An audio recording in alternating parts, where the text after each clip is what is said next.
You grimy. It's the return of the boom back. It's the return of the boom back. It's the return of the boom back. It's the return of the boom back. But how you move a homeless so vagabond? Your little piece, you think I shoot with my gun? Yes, I get high, I'm guessing my mind gone. Them say my style I light up, so I bomb. It's about to get ugly like my son. Cause these punches going in harder than Tyson. I grab the Michael Jackson, no I'm gone. I grab the Michael Jackson, no I'm gone. How I be dead, I'm so conceited, but please believe it. Been looking for a pretty young thing, I really mean it. Yeah, I see them taking a route, that's type scenic. I'm the meanest, a true genius, but please believe it. It's the return of the boom back. It's the return of the boom back. It's the return of the boom back. It's the return of the boom back.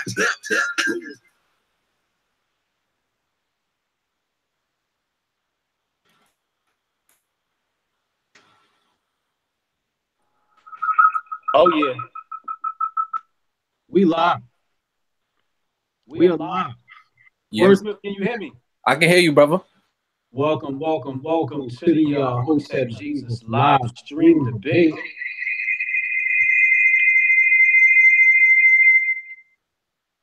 Hold on, let me just.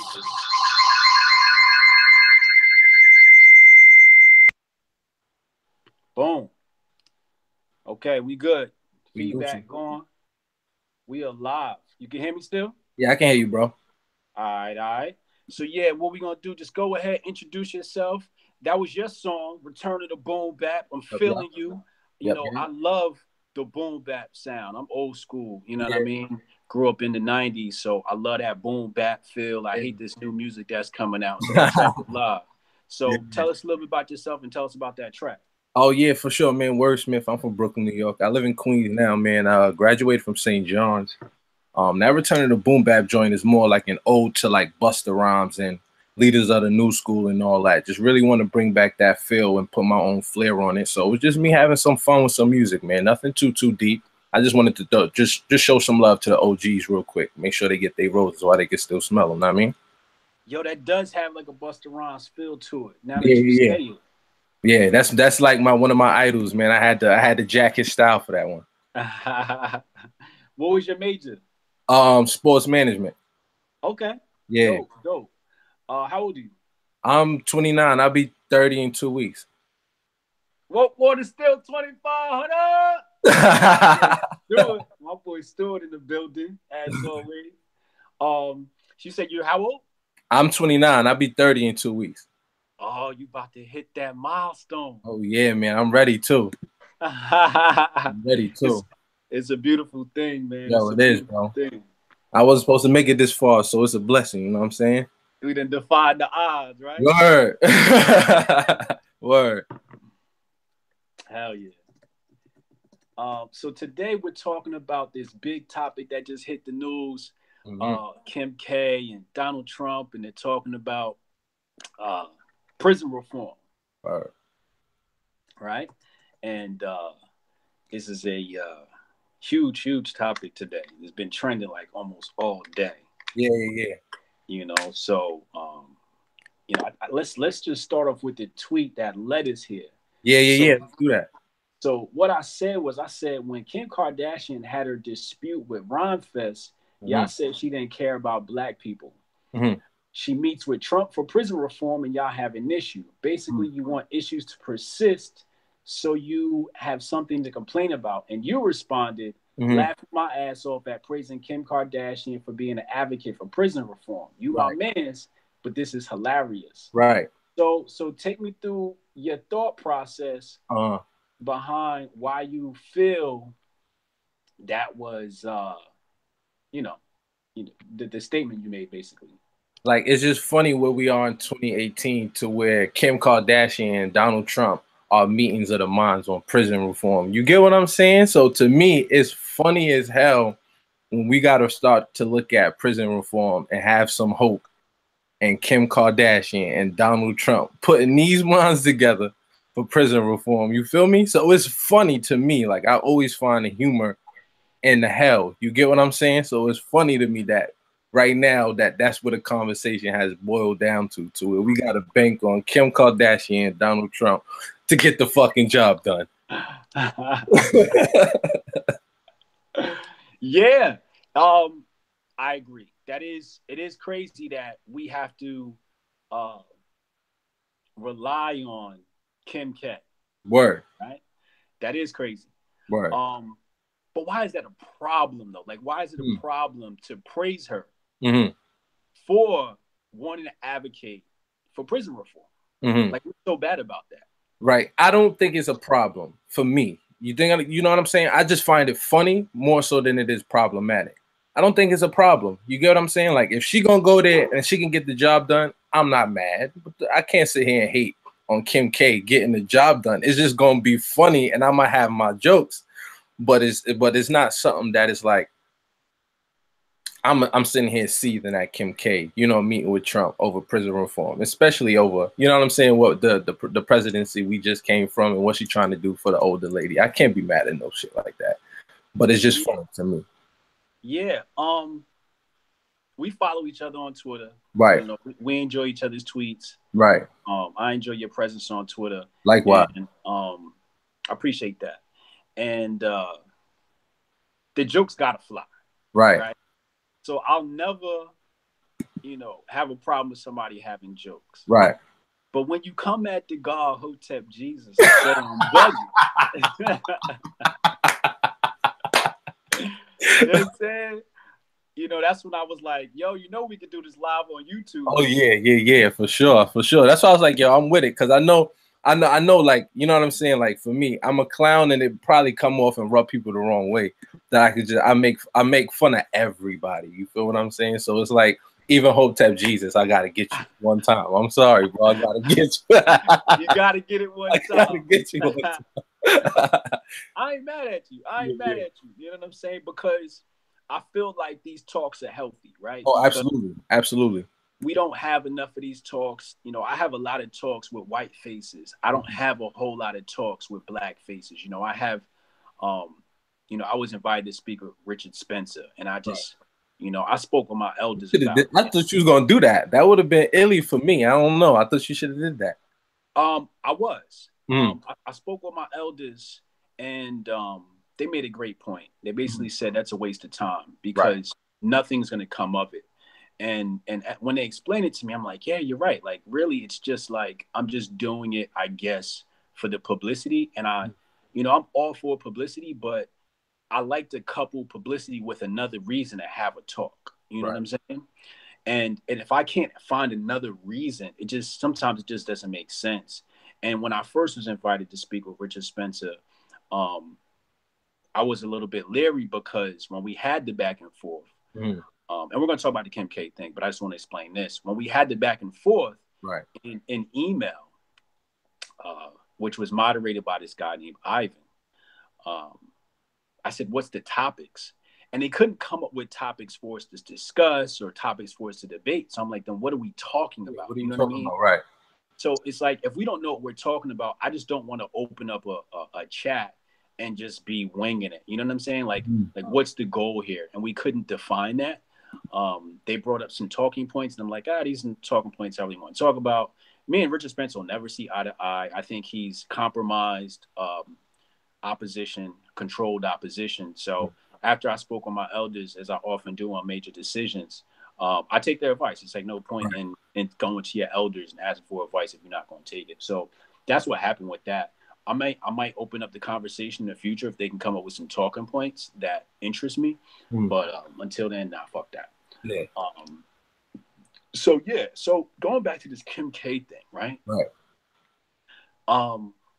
It's funny because Jay-Z and Beyonce go up and advocate for Hillary Clinton, but Kim K and Kanye can't advocate for Trump. How do you feel about that?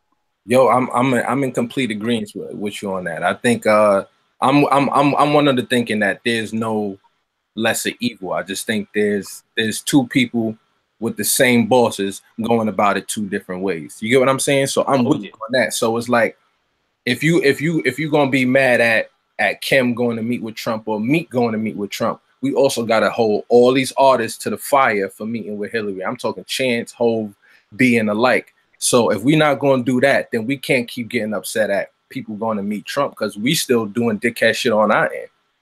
Oh yeah.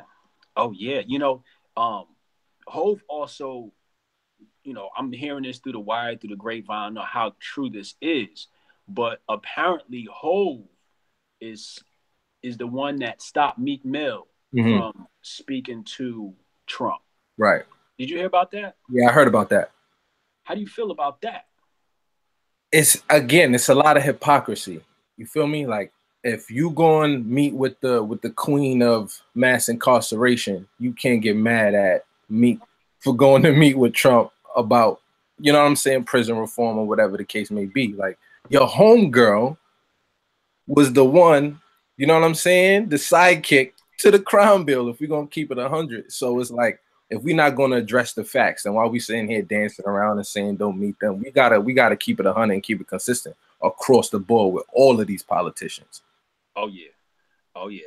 I think that Meek Mill, of all people, after what he went through, should have been one of the main ones allowed to speak with Trump. Right. Right. He just got his ass whooped by a black judge, a black female judge, that locked him up. So obviously, you know, he should have some interest. Oh, absolutely. Now, I just want to touch on the whole Trump thing, right? So we know that Trump is the only one that has the power to pardon prisoners. Right. So doesn't it make sense that we should go and speak to him? I think so. I think it's a double-edged sword. And okay. I think we just got to open the conversation up and people got to be strong enough to stand on their own too. So like you said, if Trump has the power to pardon these people, right? And Meek's concern, let's say, was the public outrage that may come from it. He got to put that message out there. Look, ain't none of y'all, you know what I'm saying, can pardon anybody. You feel me? Yeah. So I got to go do this. And if I can get something good out of it, sure. But the other point is, it's like, is Trump really going to do anything about prison reform when his homies are also in bed with the people that are making money from privatized prisons? You get what I'm saying? So again, there's two sides to the coin that I get, and I understand both sides. You feel me? Mm-hmm. You know, what's funny about Trump and all his prison reform is he's not with the shit. You know, Trump wants to blatantly kill drug dealers. Right. He's advocating for the death sentence. Right. You know, capital pun. So, and then you have his son-in-law Kushner, right, who is on the opposite side. Who Kushner is like trying to create prison reform where Trump has rescinded some of Obama's policies in regards to prison, and Trump wants to just kill these people, right? So when you have Kim K go meet with him, it's like, number one, she's on the left and he's on the right, right? And she is fighting for the prisoners and he's fighting for the prison. So I think we have to first applaud Trump for taking a conversation with her. And of course, you know, I'm sure Kanye had something to do with it. I'm sure her publicity had something to do with it. You know, all this stuff plays into it. You know, Trump loves the spotlight. Oh, you know it. Yeah, as he should, you know. But I just found that interesting that he wants to kill him and she wants to pardon him. But here we are, we're having a conversation. And it's just funny. Like you said in the beginning, it's funny because we got Kim K speaking up for black people. Kim K. We in a weird place, man. We in a weird place, yo. It's a really weird place. Like if you would have said this like 5 years ago, you know, it would have been a really big joke. And it's probably still a joke, right? Right. But it's just crazy that we don't have anyone black. First of all, you don't have anyone black willing to speak with Trump. Secondly, if anyone black does speak with Trump, they're canceled. You You know, the black community is like, oh my God, you're a coon, you're a sellout. And it's like, wait, if he's the only one that can get black people out of prison, who's going to talk to him? Are we just going to say to the people? I feel like we're saying to the black people in prison is, your lives aren't important enough for us to put aside our bias on Trump. You know, it's like sit in jail because we hate Trump. That's the attitude I feel like black people are taking, right? Right. How do you feel about that? Right.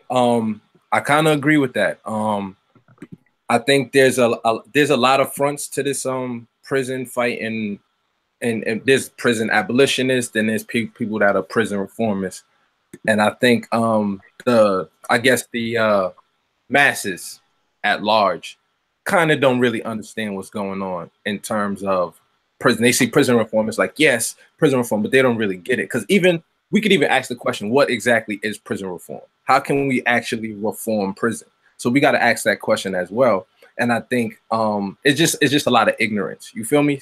Once people hear Trump, they go off and that cognitive dissonance kicks in, and nobody's ready to speak logically. You get what I'm saying? So I'm with you on that. And we got to really start to expand our minds to really start thinking, all right, if we're gonna have these conversations, we got to have them with Trump, and we got to have them within ourselves, because we can't get mad at people going to speak to Trump if we're not even having a conversation within ourselves too, because it's really on the people if the government ain't doing their job. So if we're not holding the government accountable, we also at fault here. So I think it's a lot to it. Oh yeah, we definitely at fault. You know, when I think about prison reform, if we're not going to speak with Trump, right? I think prison reform isn't our goal. I think our goal is Black community reform. Right.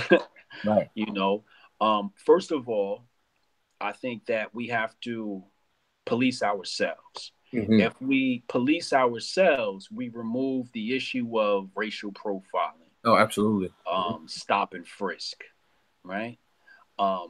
If we are not policing ourselves, we're stuck with the potential racist cops. And I've been arrested before, right? So, you know, I've been in county, and you know, you have your good CEOs, you got your racist CEOs, right? Yep. And I remember one time I was in there, and I think I had a warrant or something in Newark, but that warrant had been expunged, but for some reason it was like still in the system or something like that. So when I explained this to the guys, because I was serving community service, like, you know, you go community service, every time you show up, they run your record. Yep, you gotta get that whole rundown. Yeah. Yeah. So I show up on my Saturday as usual, and they arrest me. I'm like, oh look, I'm arrested. I'm like, oh man, now my weekend. I came to do my few hours of community service and come home. Oh yeah. So they put me behind bars. So when I said, what are y'all putting behind bars for? And they told me what it was the thing in Newark. So I was like, oh no, that was expunged. I took care of that. So you had one cop was the good cop, and then one was the bad one. And the bad one was like, no, you're gonna be here. And you could just tell he was a racist cop. Like, he had the skinhead, he had the redneck, you know what I'm saying? And then there was a good cop was like, look, I'm gonna go handle this. Both of them were white, by the way. And then the good cop was like, look, let me go check it out. So the one cop was not willing to check it out. The other one went, he looked it up, and I ended up getting released. So I know that we have racist cops. I also know we have good cops, right? Yeah. But again, when I think about prison reform, I think that it's out of Black people's hands. And what we need to do is reform ourselves. We need to start building institutions of education. We need to start building businesses so we can hire people so that our people don't have to sell drugs. Right. Yeah, so I'm gonna let you speak on those points. Yeah. I'm with you on that, because when you break it down, we do have to start policing ourselves and start building our own institutions, because, you know, crime is directly related to poverty, and clearly under capitalism, it's not working individually. You know what I'm saying? So we got to work as a community to provide people with these opportunities so they don't have to be in these prisons. And to expand on your other point about it being out of Black people's hands, I think it's not out of Black people's hands. I think it is a fight we need to pick up after we educate ourselves and understand where we are, because I think there's also the question of society and how we deal with criminals. You get what I'm saying? So in order to reform prison, I think you got to reform society as well, because we aim to punish instead of actually reform. You get what I'm saying? Absolutely. So I think there's different brackets that we really got to touch on this and really break it down piece by piece, because this is so layered. You know what I'm saying? Yeah, and I think that, so when we talk about prison reform, we're talking about law, right? Which means we need attorneys. Now, we can either hire an attorney, which we know are not working for our interest, they're working for our money, right? So this is what I'm saying. When I say we need to build our own educational institutions and start educating our people, we need to start educating our own Black attorneys who are walking into these courts, walking into Congress, not because they're getting paid, although they should be compensated for their time, but they're walking in it because they have a personal interest in it. Yep, absolutely. And so I think that, yes, we can reform society through Congress and through the courts, but only if we have Black attorneys. Oh, you are absolutely right on that one. And we don't have enough Black attorneys. That's why I always go straight to the root, right? So instead of saying, we need to reform society, I'm like, well, what's the steps to get there? So like planting the seed in the minds of children that stop going to school for being a social worker and communications and a journalist, although media is very important. Right. But you don't need a degree to be a journalist, right? Like I get thousands of hits on my blog and I don't have a college education. You know what I'm saying? So we don't need a degree to learn how to blog. You're 100% right. 100% right. You got cats out here that on YouTube with 10 million views. You know what I'm saying? Bro, I've used my degree one time to get a job since I graduated, bro. You don't need that shit. I'm telling you, if you know how to maneuver, you don't need that shit. Yeah. So, we need to understand that law needs to be something that we pick up. Oh, absolutely. And we got to start, like you said, these institutions, and we have to start building our own. When I say army, I don't mean, you know what I'm saying, not just violently, but like when we go to school, we gotta educate, like you said, like we going to practice law in order to start working for our people. You get what I'm saying? And we gotta start to teach people that from young, because a lot of people is like, I'm gonna go be a lawyer and get this bread. And that's really just it. You know what I'm saying? So I'm with you on that. And also, I think it's important to teach law to our community so that they know their rights. Right? So I'm not sure how accurate this next statement I'm about to make is, but I'm going to make it, right? So apparently, when you're a drug dealer, right? Let's say you're trafficking kilos. I got keys, you know what I mean? And I believe you have to be under surveillance for 90 days before, they have to do a 90-day investigation before they can crack down on you, right? I believe that's what it is. It could have changed. This might be outdated information. I'm not sure what that is. This is why we got to learn law. Right. But I think that if we have, I always look at like the Italian mob, right? So the mob, when the mob had their meetings, they had attorneys in their meetings. They had accountants like Meyer Lansky in their meetings. So they could show people how to successfully launder money, so we don't get caught up laundering money. Show people, hey, if you're going to traffic these drugs, keep it, between this amount, and this is what you're going to have this amount of cash on the side so you can make bail.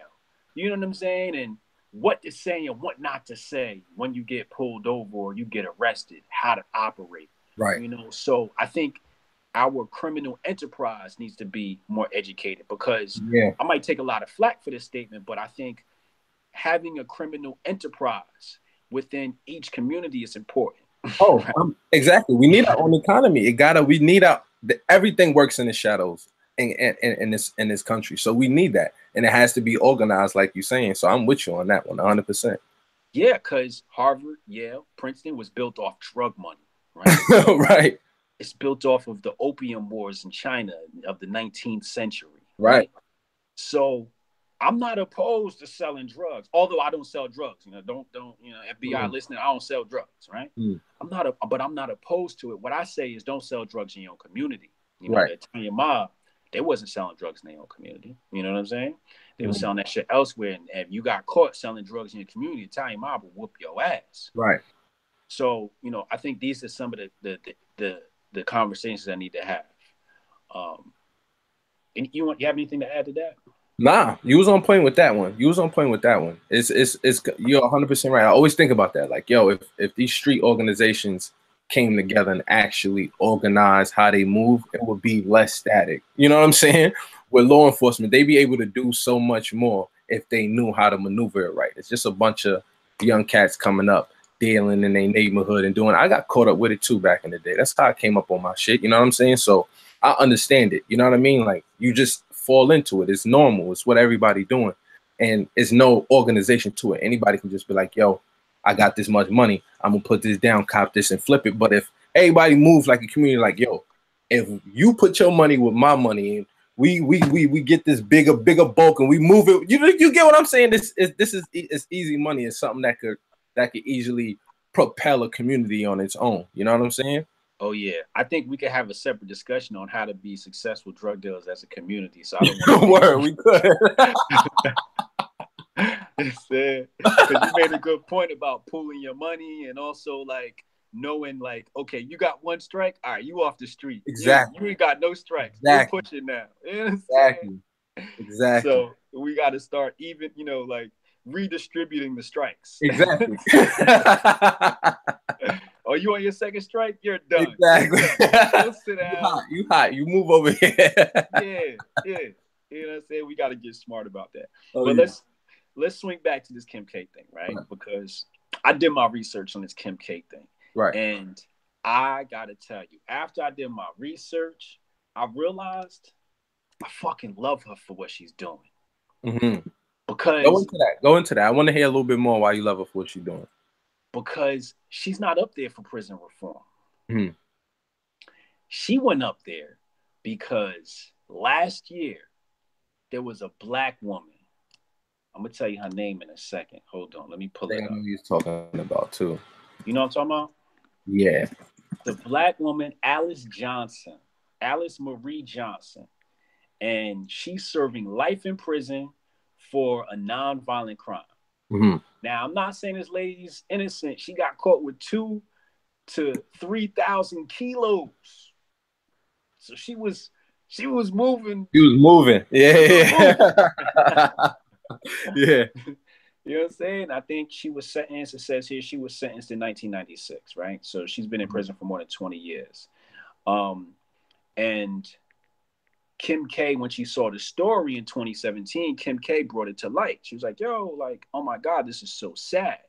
And then the lady pens an article, I believe, for CNN, and it's titled, actually, I think it came out earlier this month. It's called Why Kim Kardashian Thinks I Should Be Released from Prison.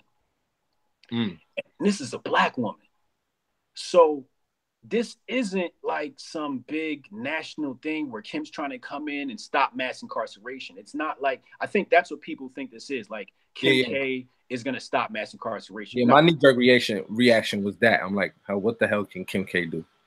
So no, Kim K's not stopping mass incarceration. Mass incarceration is baked into the society, right? And I don't think it's going to go anywhere for a very long time. Right. But when you look at this case, like she says, October 25th, 2017, this is so unfair. So who in the black community is coming to the side for Miss Alice Johnson? Like there's nobody that has brought this to light, but here we have a so-called white woman married to a black man that is like, wow, like she's like lending her heart to this black woman. And when she goes to speak to Trump, she's actually going to Trump to get this lady pardoned. Right. Kim K is going to get a black woman out of prison. Right. And the black left is all about black women and feminism and black female empowerment. And I'm like, where are y'all on this? Y'all should be like applauding Kim K, helping Kim K, or getting one of your, where is Beyonce on this? Where is who's Cookie? What Taraji P. Henson. Yeah. Like this Diana Ross' daughter. Tracy. Yeah. Tracy Ellis Ross. Like Jada Pinkett Smith. There's so many black women who are notable and in the spotlight that could have taken this meeting with Trump and didn't. Mm-hmm. So now I think it's just embarrassing for the Black community that we have to rely on Kim Kardashian, a Kardashian, to get one of our own sisters out of jail. Right. That's crazy. Right. It is. It is. It is. It's something we gotta take a step back and look at and really like pay attention to what's going on. Like if you pay attention to the left, if it ain't, you know, pushing their motors or pushing their goals, they're not even with it. Even if it's something they so-called for. Like if the left is so against mass incarceration and prison reform, then they would be with Kim K regardless, correct? Wouldn't that be the cause is clearly was bigger, correct? If that's what they want to do, but they not. You get what I'm saying? So these situations kind of show what people actually stand on it in real life. But we also gotta, you know what I'm saying, take into account Kim K might be using this as a play, especially with all this heat she be getting recently. So we gotta look at that too, because we know Kim K smart. But you know what I'm saying? It is also, you know, we got to think about that lady, the Black lady. If she's getting, you know what I'm saying, taken care of, then it's something to be applauded, even with all the other bullshit aside. Yeah, you know, we know Kim K's an attention whore, you know, because that's what her brand relies on, attention. You know, she's a public figure. So I totally get that angle. And somebody in the chat asked who's on the line. This is WordSmiff, a popular hip hop artist, for those that asking. And somebody else in the chat said this. They said Black women, this is Darius in the chat, said Black women are too busy hating on straight Black men. And that's really what I feel like the Black female left agenda is. It's just like attack the Black male. You know, like I had a talk with some alt-right kids and some lady did a review on it. And she was like, when this Hotep Black male gets up there and starts speaking for the Black community, he's not speaking for Black women or Black children. Black women and Black children have a voice too. And I've never limited anybody Black's voice. You know, I always open up the discussion, but it seems like they're more concerned with attacking me, attacking Hoteps, and attacking straight Black men, cis Black men, than they are about actually creating change out here. You know, that's what a lot of this social justice warrior, Twitter warrior, you know what I'm saying, era has been about. More so one side trying to be right over actually finding solutions. And I get that a lot from that left core, you know what I'm saying, feminist base. A lot of them want to just, you know, they want to argue, they want to debate, but then it's like, where do you actually stand on these issues? What are you actually doing to, you know, provide solutions for these women that need them? But they don't have no answers. You feel me? So it's kind of like, I don't understand it. I don't understand it, what all the rah-rah is about. But I do also understand it. A lot of it is paid diversion. We gotta understand where we are in society. And COINTELPRO is very, very real. And a lot of these people are paid agents to create that division. So we gotta know where these people stand and where they coming from and where their checks coming from too, to really understand their goals and their agendas. I'm just doing a search right now on these blogs, and I just want to see what they've covered. I checked the root, and they've covered Miss Alice Johnson, but only in conjunction with Kim Kardashian. I just found a search here on Ebony, and he talked about Miss Alice Johnson only in conjunction with Kim Kardashian. Right. So obviously, these blogs just want the clicks because of it's Kim Kardashian's name. Absolutely. You know. But they're not covering Miss Alice Johnson's story because they're covering the story. Mike.com is the one that covered the story before, you know, Kim Kardashian got on this. So, you know, it's not our media that is looking out for our best interests. Oh, you're 100% correct. You're 100% correct. These blogs will pretend, you know, they're for the people, but they're for the clicks. Everybody's for the bag. Everybody is for the bag. So we can't really expect much of them. You know what I'm saying? In regards to doing anything for Black people or even having that article or being even forward thinking and jumping on that issue, especially not the root.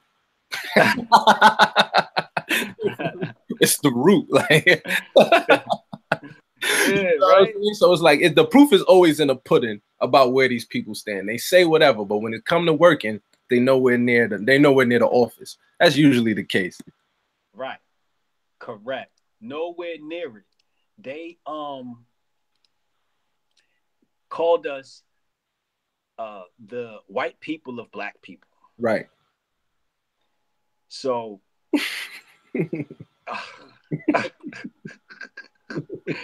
this is so it's like we have black people in prison, we need prison reform, but they worried about us. Meanwhile, the black male is the most incarcerated individual, right, per capita, per head. You know what I'm saying? Got us there. You feel me? It was our privilege that got us there. You know what I'm saying? If we didn't have our privilege, we wouldn't get locked up to most. You feel me?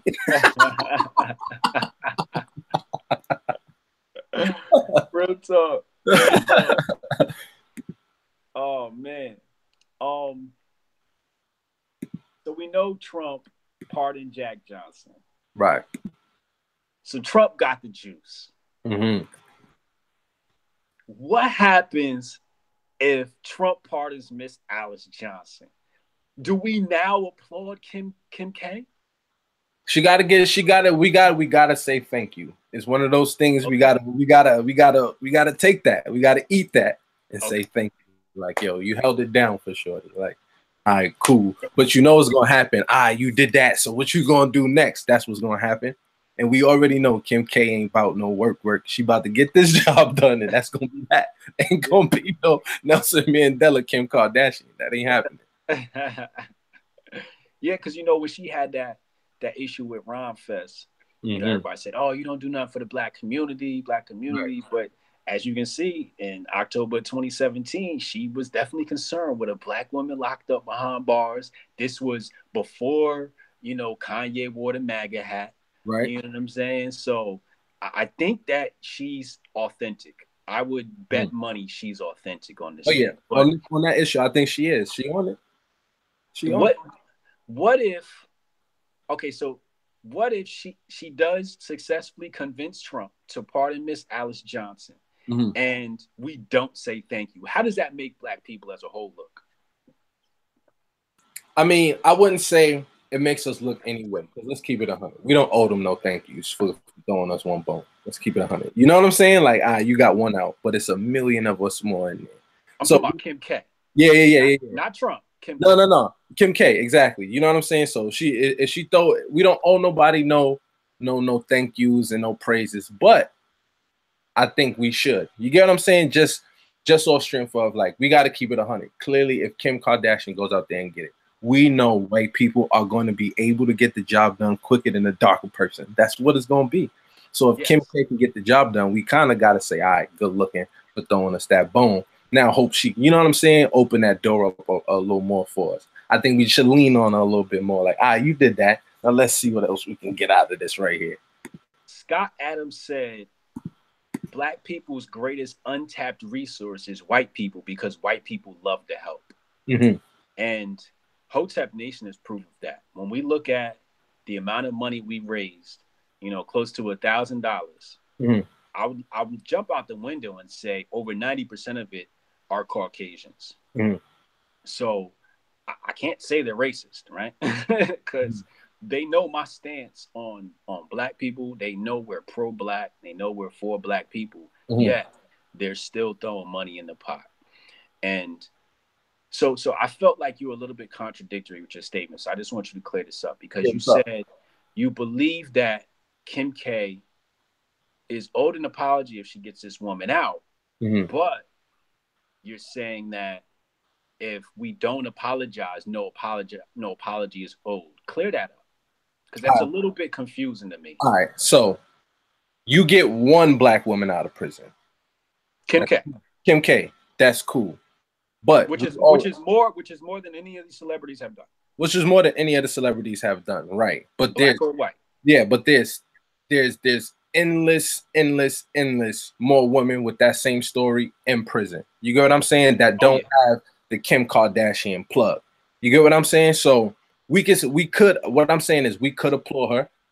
Cool. I wouldn't be mad at that. But if we didn't, we don't necessarily owe her a super thank you, because at the end of the day, she is only one person that she just so happened to have a relationship with, or whatever the case may be. So it's not like she didn't free a bunch of them. You know what I'm saying? She got one out. You know what I'm saying? So I think we could say thank you, but if we didn't, I don't think we really owe any praises, or we gotta roll out the red carpet when there's endless more women with that same story in prison that don't have the Kim K homie with the Kim K homie plug. You know what I mean?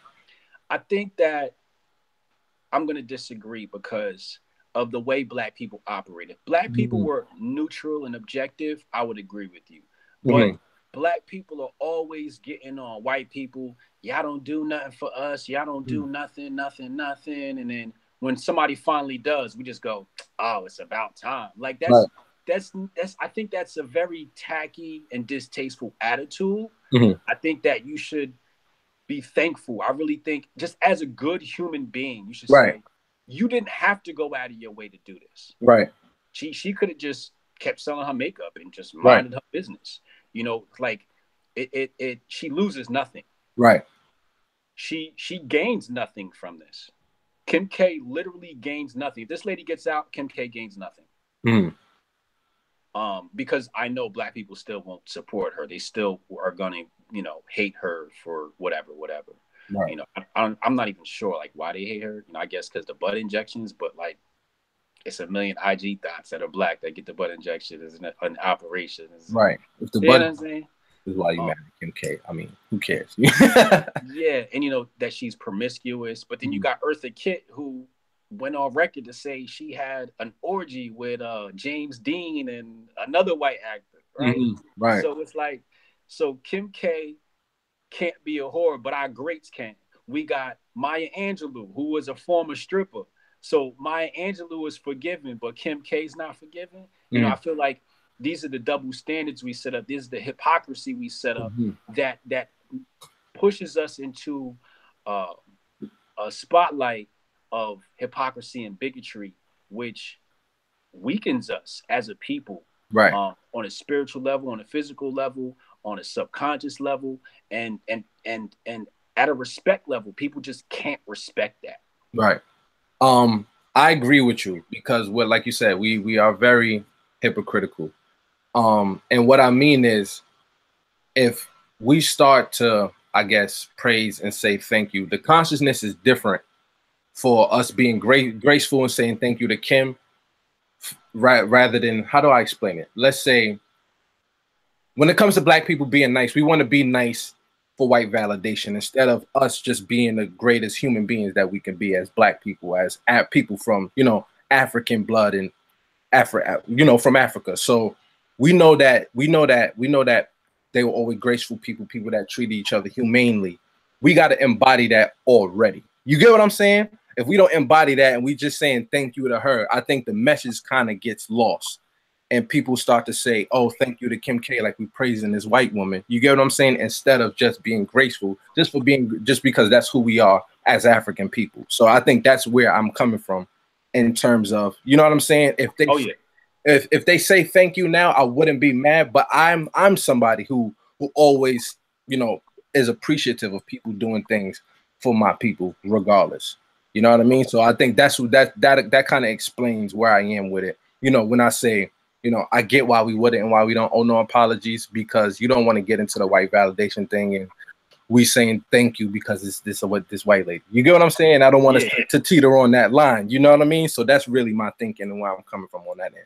Oh, I could see that. I could definitely see that. And for everybody in the chat listening, we're going to open up for questions for about 5 to 10 minutes so y'all can ask y'all questions and we'll address questions.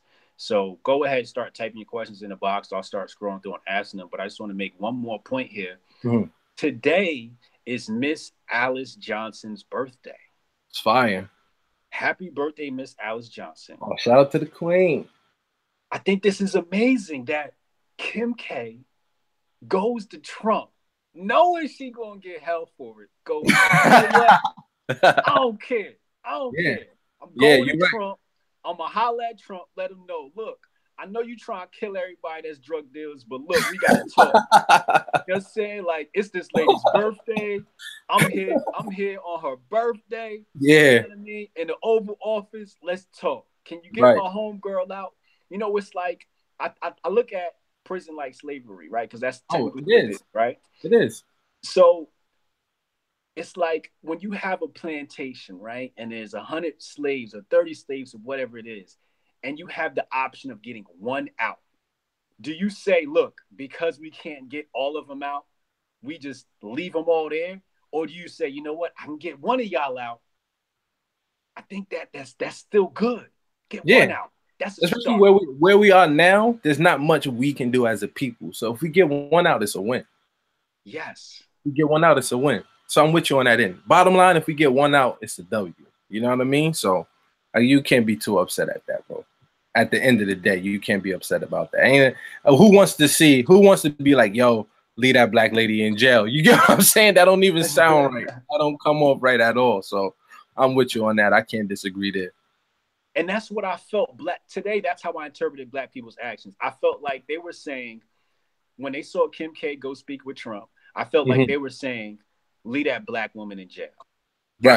That's how I interpreted it. I'm like, y'all just want her to sit in jail? Y'all want this black woman to sit in jail? You know, that's how I interpreted it. And I'm just like, oh. Yeah, exactly. I get where you're coming from on that end. Honestly, it was breaking my heart. My heart. But I understood because it's Kim K. You know I understood. I get it. I get where they're coming from too. I get both sides. I'm always in the middle. It's like I get it. Let's reach this middle ground right here. You know what I'm saying? I'm always the one in the middle. Like, look, both of y'all right. Y'all got points. Let's just bring them here. Yeah. All right. So we got a question from Darius. He said, what do you guys think about the pros and cons of celebrity culture? We are hitting the pinnacle. Trump and Kim K in the White House. What the hell? Exactly.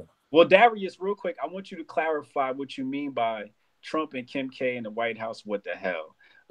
While we talk about this, WordSmiff, go ahead, go first, yo. I think I get where you're coming from. It's kind of like, yo, that's the meeting of the minds that's gonna get the job done. You get what I'm saying? That's the clash, a great intellect on prison reform. Kim K and Trump in 2018, like the celeb culture really did go crazy. It's the truth. It's the reason why Barack Obama can't be held accountable. It's the same reason why Donald Trump can't be held accountable. People are bought into their celebrity more than they bought into their policy. So we are where we are. This is 2018. It is what it is. Yeah. Celebrity culture. I feel like celebrity culture is just like video games, TV, movies, or drugs. In moderation, it's okay. You know, when you go to foreign countries, they're not as celebrity crazed. They think Americans are have a mental illness because we're so crazy about celebrities. That's the truth. You know, overseas, they go, oh, that's just another person, you know. They just have the spotlight. And of course, you have the anomalies like, you know, Michael Jackson and such, who can go anywhere in the world and people are screaming and whatever. 50, he can go somewhere and they'll love him, you know. So I know we have those cult-like things, but as a whole, celebrity culture in America, I don't think it's the celebrities' fault. I think it's the people's lack of consciousness. 100%. That makes it toxic. Yep. As far as Trump and Kim K in the White House, I think that it's expected. I mean, I for a while I've always said it's only a matter of time before we have a celebrity president. I mean, we had Reagan, you know, he was a celebrity, actor and whatever, and Trump being president, I felt was representative of America. Like Trump, to me, represents America. Like when I think of America, I think of Trump. You know, it's like this rich white guy who's just arrogant as shit. That's I think, you know, Americans, period, we're just arrogant people. You know, we have, you know, you ask people overseas to describe an American, and they're going to describe the words they use will describe a guy like Trump, you know, arrogant, obnoxious, you know, what's the word? What'd you say? The ugly as hell.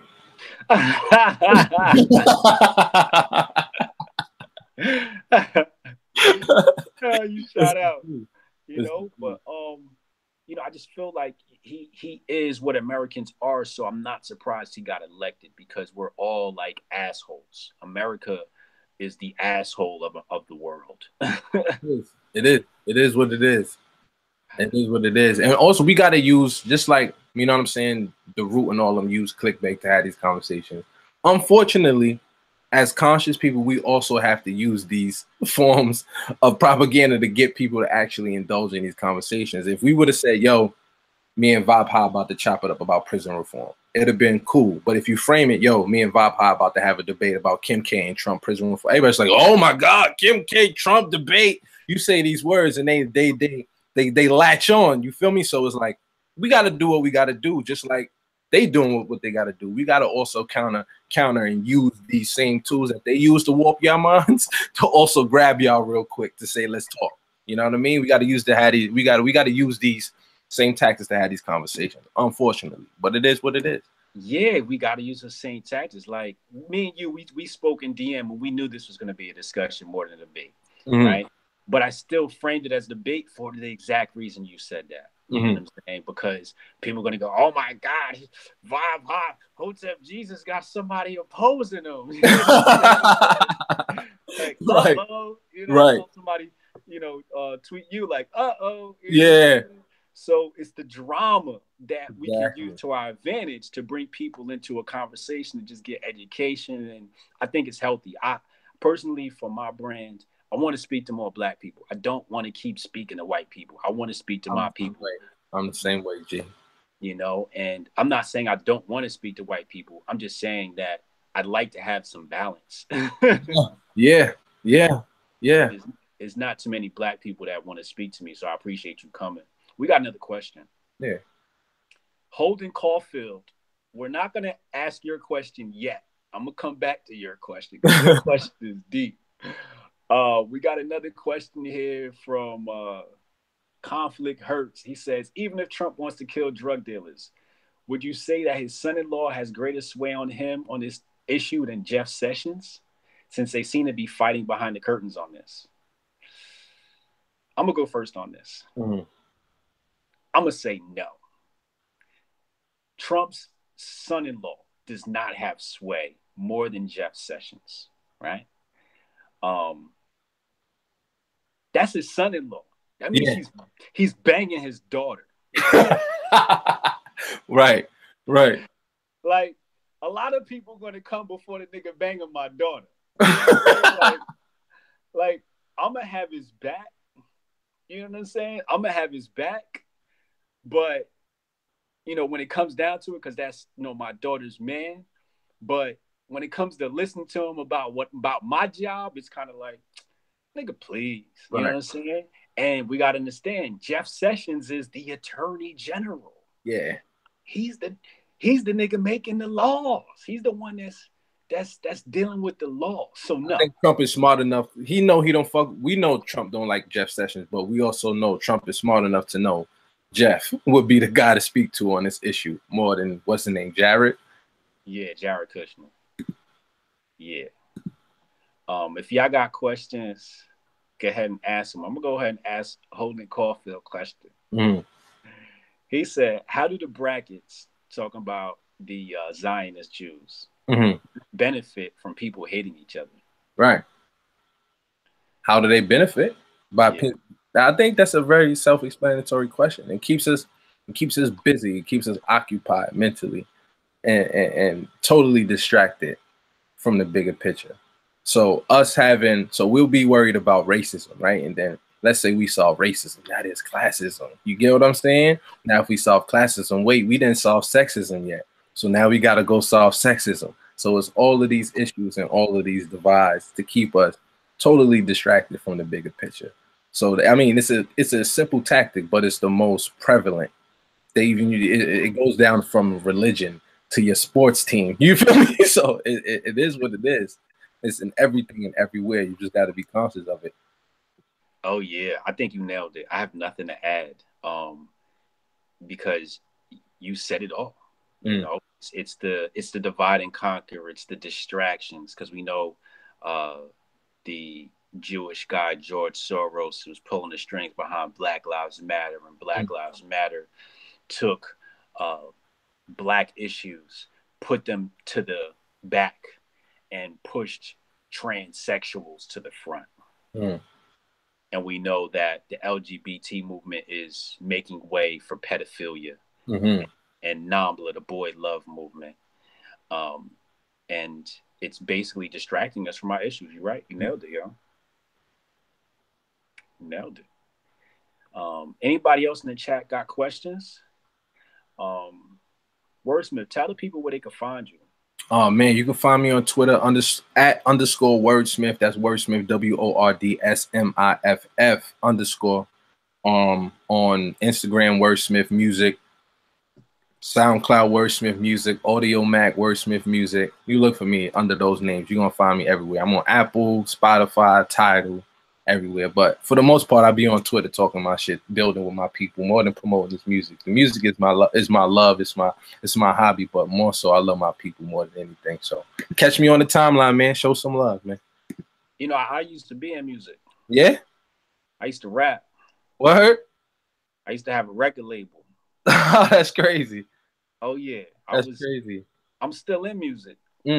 I don't talk about it much, but my homie has a studio, and you know, I go in and you know, I help organize things, give ideas, feedback, arrange music, arrange tracks. I got a young artist, Chords, that I'm working with now. He sings. He's out in Queens. I'm gonna link y'all. I'm out in Queens. We definitely link, yo. We definitely do that. My nephew raps. He's a beast, and he's out in Queens. Oh man, Queens is the hub, man. Yeah, Queens is the hub, bro. There's so much talent out here. Oh yeah, and I used to work for 50. Oh, okay. You didn't know that? Nah, I ain't know that. Yeah, I used to work for 50 Cent, man. 50 Cent called me a genius. That's dope. Yeah, I hold that shit near and dear to my heart. It's the shit 50 that keeps me going. himself. You feel me? That's love right there. Yeah, you know, Chris Lighty got me hired. R.I.P. Chris Lighty. R.I.P. Chris Lighty. Yeah. You know, he saw my talent, he saw my drive, and he got me into a nice position that really catapulted my career as a marketer. But yeah, I'm about to drop a mixtape, yo. You got to do it, bro. Me too, though. That's the crazy part. Me too, though. What kind of mixtape, though? Like, what you doing? Is it like a mix? Is it mixed artist, or you doing your joint? Nah, I'm gonna probably do it with one of my homies because I want to introduce him to my base of supporters. But you know, you have a message to get out there. Sometimes music is a great way to get a message out there. But I want to be, you know, I'm gonna have a diss track towards the Black liberals. I'm gonna talk about, you know, the Trumps and all that. You know, drop a few bars. You know what I mean? Got you. And then monetize it. I feel you 100%. I feel you 100. That's the only reason. I took a break from rap, and I had to really I'm like, yo, I don't know if I really want to do this shit. You feel me? I want to get into more sort of organizing in the political scene, but it's like, yo, you gotta really sit back and like, all right, clearly I'm the best at being a rapper. You know what I'm saying? I'm one of the people that really take pride in my craft. This is what I'm best at. You know what I'm saying? And art is it's the easiest way for us to communicate, even, you know what I'm saying? So I go to South Africa recently, and they know me over there. You know what I'm saying? And they get my message more than they get it over here. So what was that like? It's crazy. It's crazy, bro, to like go over there and they roll out the red carpet and they know my shit and they running up to me like I'm a celebrity. You know what I'm saying? Like, Wordsmith from YouTube, and it's crazy. I ain't never experienced no shit like that before. You know what I'm saying? But it's like, that's what hip hop do. That's what art do. That's what music do. It brings us here when we here. You know what I'm saying? We so far apart, but I go there and they treated me like a brother. You know what I'm saying? Just off the strength of the words I'm saying. So that's interesting. I could see why they would like your music. When I was in Tanzania, Africa, I was in Dar es Salaam, and I was on the beach, and they was playing, and DJ was playing music, and I swear to you, I felt like I was 20 again. I felt like we was in 1998. They was playing 50 Cent. They was playing Chingy. Buster, you know, OJ, Ja Rule. What? Yo, bro, they got an ear out there still for the music. Like I'm you know, I follow more so the teachings of, you know, the Rastafari and the Garveyites. So when I went out there, that's why I linked with. And they like, yo, you know how, like, you know, we used to look to America when it come to rap. Like, yo, we gotta learn from these cats. Like, yo, y'all set the standard. Like, y'all the ones who made me want to pick up a microphone. And it was like, but we feel like we'll smoke y'all now. that's what they said. Oh yeah. It was like, yo, we don't feel like America got it no more. We don't want to hear that trap shit. That's how they feel. The only place that really fuck with it like that is here. You know what I'm saying? Where it's like they not saying nothing on these beats. They don't fuck with that across the world. They'll party to it, but what they play in their cars and in their crib is what they hold more in esteem. So they hold hip hop and rap in high esteem, but not like here though. It's crazy. I hope it stays like that. Yeah, for real. I hope it stays like that over in Africa, because I see the feminism leaking into South Africa, and I'm just like, oh man. So I hope they don't, you know, pervert hip hop over there. We got the last question here from Wretched, or Chad, I guess. He says, who you got, Cavs or Warriors? Oh man, the Warriors gonna get him up out of here. How many I would games? love to see LeBron do it, but the Warriors gonna get him up out of here. How many games? I give him 5 tops. I got Warriors in 5. I think they're gonna get 1 at least. Yeah, I think they're gonna get 1. You know, the system is set up to at least get 1. They gotta get advertising dollars. Word. And Bron ain't gonna get swept. Nah, he ain't getting swept. You know, the internet's gonna go wild on the Bron sexuals if he gets swept. That's a fact. That's a fact. That's a fact. I had Celtics over Cavs. Well, I ain't say I had them predicted, but I wanted the Celtics to win. I would have been happy with that. You know, I felt like that was a better matchup for the Warriors. You know, Bron, I feel like he ain't got enough help. Nah, I don't think so. He don't got enough firepower, bro. They can't run and gun with the Warriors. They're gonna get him up out here. 5 games, bro. Tops. Darius, go ahead and hurry up and ask your question. Darius said he got a good question coming. But yeah, 5 games. Tops. I mean, damn, like if it's not Steph, then the ball gets kicked out to Thompson. And if it's not him, you know, you got the King Durant that's gonna come and do it. And then, you know, you gotta win them boards. You know, so it's like, is Kevin Love coming back? You know, is Tristan Thompson gonna show up? Is who old boy from my state, from Jersey? Smith. JR, right? JR Smith, like he could ball, but like where is he in the playoffs? Like he just like 9 points. Like They're gonna need 10 to 15 points from everybody to win every night to win against the Warriors. Yes. The output. They're gonna need 10 to 15 points from everybody. And I don't think they can do that for 4 games to beat the Warriors. I don't think they can do it for 2. Right. I feel like J.R. Smith's talent level, I feel like he's got to have some, I feel like he lacks confidence. Like J.R. Smith skill level is at the level where I feel like he should be able to take over a game if LeBron's not there. I always thought he was going to reach that level, and he just never did, bro. I don't know what's good with son. He just plateaued, and that was that. This question says, what do you think the impact of the state's okaying gambling? How will it affect the Black community? That is a good question. That's a really good question. It's a really, really good question. That's a really good question, honestly. Gambling.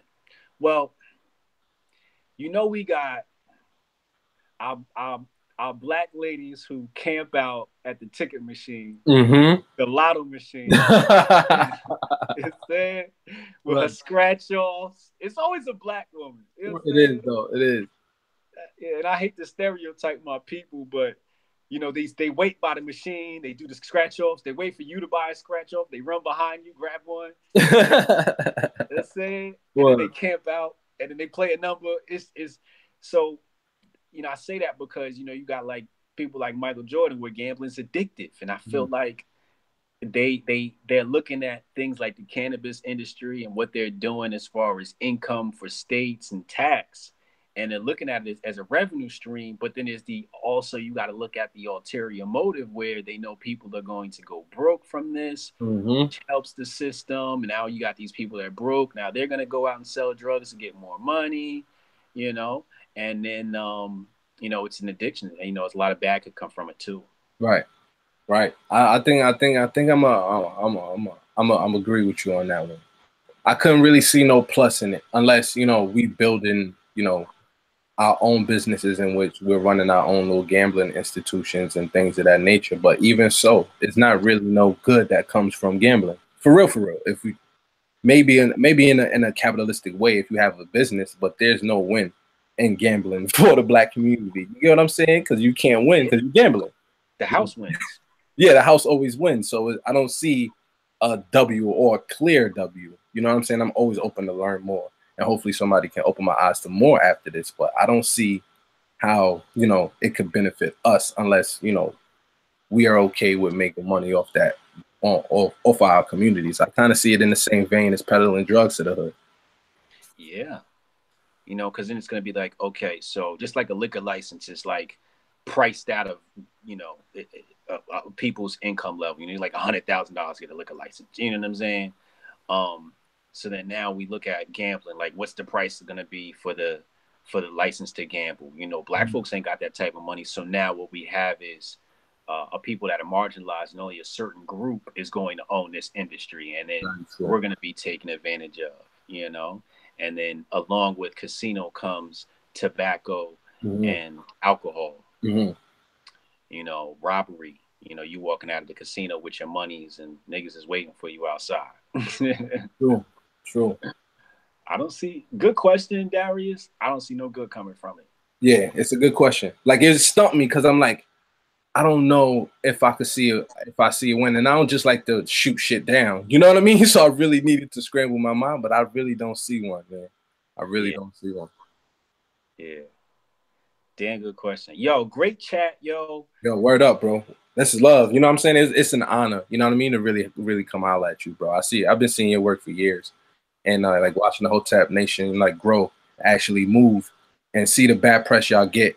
For me, it's like we gotta have a conversation to understand who y'all are. You know what I'm saying? And bring y'all to the black community and embrace y'all because y'all actually have an organized movement, and we gotta understand how y'all did it and learn from y'all. You know what I'm saying?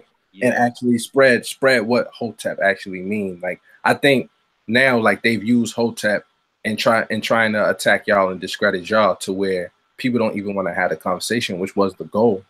But I think now at this point, you know what I'm saying, it's important for people like me and you to discuss. Simple. You know what I'm saying? Because I think we think along the same lines, but we just don't have these conversations. So it's an honor, bro, for real, to extend this bridge and really start to build. Yo, likewise, yo. I appreciate you, and I'm humbled by the compliment. Yo, I really thank you, man. I really do from the bottom of my heart. Like, it really touches me, man, because, you know, I get a lot of flack out here. So to know that there's another black man out there that appreciates what we do, I really appreciate that. And we need you. We need people like you, because the black left, a lot of the people that are kind of like on the fence on Hotep, will gravitate to you more than me because they see me attached to the Trumpites, right?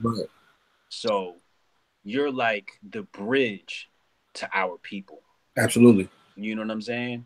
So I appreciate you for coming on here and allowing us to have this conversation and being that bridge to our people. And I think, you know, next time a trending topic comes up, well, you know, we should have another discussion and talk about it. Bro. I'm with it, man. Yeah, I'm with it, bro. I'm 100% with it, bro. It's all love, man. We black. This is how we got to do it, bro. This is how we got to do it, man. It's love, always. Regardless if, because at first, like I said, I didn't understand and I didn't agree. But more than one thing, I love to see black people doing their thing together, regardless. You know what I'm saying? Regardless. That's why I started paying more attention and understanding where y'all coming from. And we all on the same time. We just going about it differently. We all on the same time. I'm Hotep at heart, if you want to keep it 100. You know what I'm saying? Like, people call me Hotep just off strength of what I say. It's because we agree so much on the same things. It's just we don't have the same conversation in the same room. So it's about time we bridge that. It's dope. Yeah. the conversations never get had. Like our tweet back and forth could have got ugly had it been two other individuals. Exactly. It could have stayed on the timeline. It could have been ended up in blocking each other, or just, you know how people start arguing back and forth. Exactly. I don't be about that, yo. Yeah. I'll make my jokes, but it's like, yo, bro, my fault if you felt the way. Let's talk. You know what I'm saying? Like, let's talk. You know what I mean? Yeah, you know, like it's been plenty of times where feminists have come in my mentions and I respond the same way I did to you. I'm like, you know, I have a live channel. We can open up and we can have a discussion. And I either get blocked, ignored, or they delete the tweet. Yeah. And I'm just like, this doesn't benefit our people. None. You know, because you have your audience that's watching, I have my audience that's watching.